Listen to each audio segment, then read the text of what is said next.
You mentioned people inside Russia, in the establishment being frustrated at Russia's war strategy so far as not being aggressive enough. And there was an article recently in the New York Times which said that Western officials are baffled at how Putin has not escalated the war so far. So, what is your understanding of what Russia's strategy has been so far? And how does that hold up with how you expected Russia to wage this war? Well, answer to the first question is, Aaron, I'm not on distribution from the Russian General Staff, the Stavka in Moscow. So I have to try and glean from lots of people that are on the ground over there in Europe, as well as some analysts here and in Great Britain, but mostly in Europe and Germany and elsewhere. And what emerges from this is the following kind of picture. I think it's very clear that when President Putin began this campaign, he fully expected that when he demonstrated that he was serious about eliminating the threat to Russia in eastern Ukraine, something which he had been talking about for a long time. This was over the last 8 years, was made very clear. He also expected that he would have a negotiating partner. He thought that not only would the Ukrainians want to negotiate, but he thought, I think, that Washington would be interested in negotiating an end to the fighting and the conflict. I don't think he appreciated the level of ideological commitment and hatred in support of a war with Russia, and our willingness to turn this proxy war into our war in all but name, using Ukrainian lives instead of American and NATO lives per se. So it took him a while to come to terms with that, and I think he eventually did, especially when Mr. Biden went over in April and made his speech about regime change and talked about other things. I think at that point they figured this is a waste of time. These people aren't interested in negotiating an end to the conflict.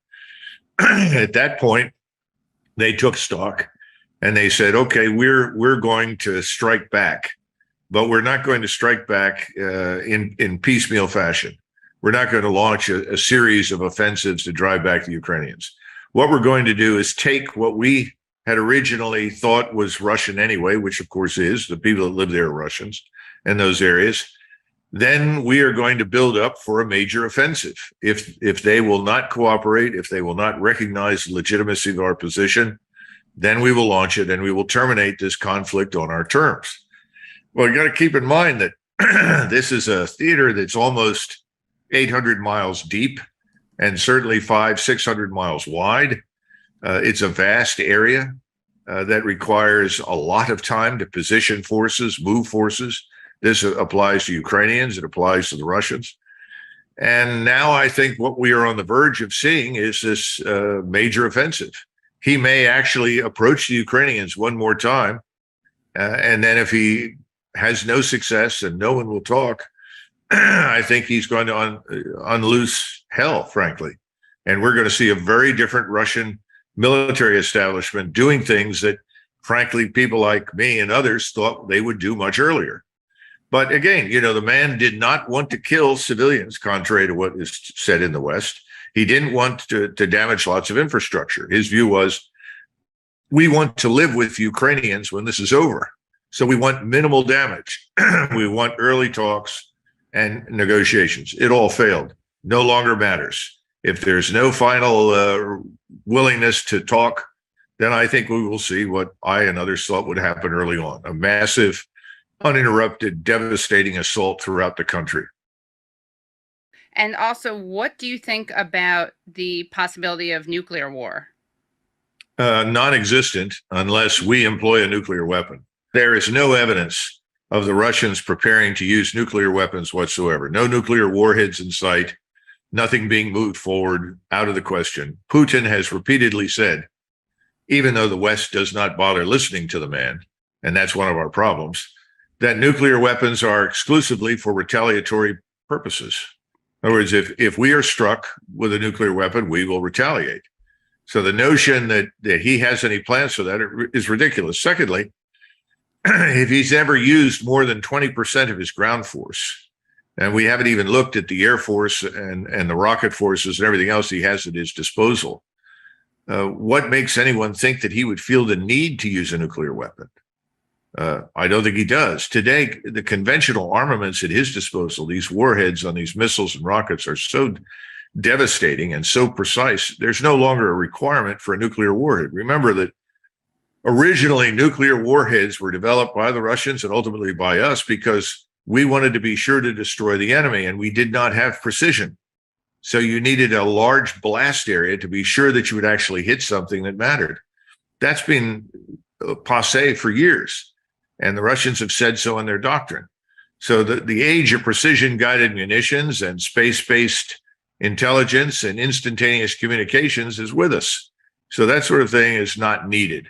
Now, what are we going to do? Well, we have people in Washington with loose tongues and, making dumb comments about limited nuclear war.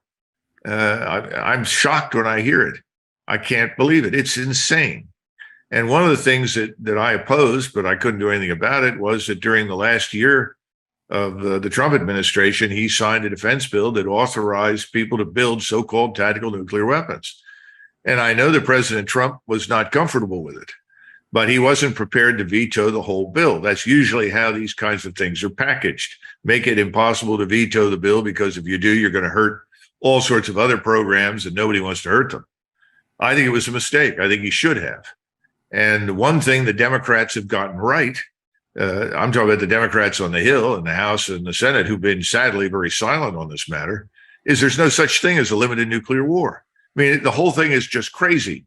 We'll launch a low-yield nuclear warhead of less than 5 kilotons. Don't worry, the other side will understand. Well, that's absurd. A nuclear detonation goes off in your backyard. You trigger something in eastern Ukraine where there's a Russian concentration with a tactical nuclear weapon. And what do they think in Moscow? Oh, my God, we better launch a first strike or we'll lose our arsenal. And what have you got? Armageddon. It's insane. It needs to stop. And, no one is exercising, in my judgment, proper restraint in this regard. Someone in the White House should say, forget it. It's not on the table, out of the question. We haven't heard that, though. And I know that if Trump were there, that's something he would definitely say.